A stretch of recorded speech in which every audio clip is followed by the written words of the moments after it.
కడప జిల్లా జమ్మలమడుగు కాంగ్రెస్ పార్టీలో విభేదాలు తలెత్తాయి. జిల్లా కాంగ్రెస్ అధ్యక్ష ఎన్నికపై వ్యక్తిగతంగా అభిప్రాయ సేకరణ కోసం వచ్చిన పరిశీలకుడు ఎంపీ విజయ్ వసంత్ ఎదుటే కాంగ్రెస్ నేతలు వాగ్వాదానికి దిగారు.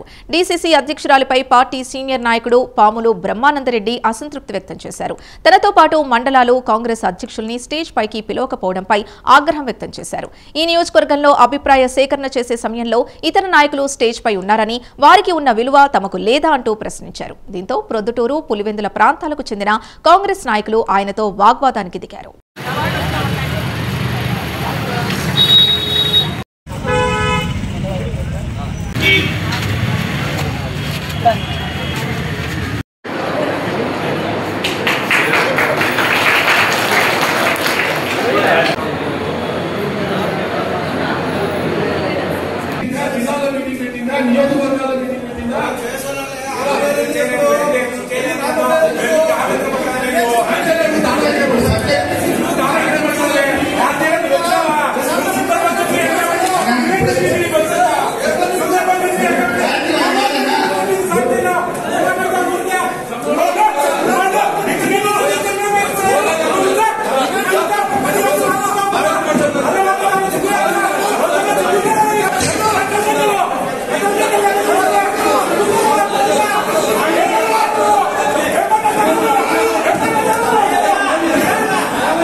DCC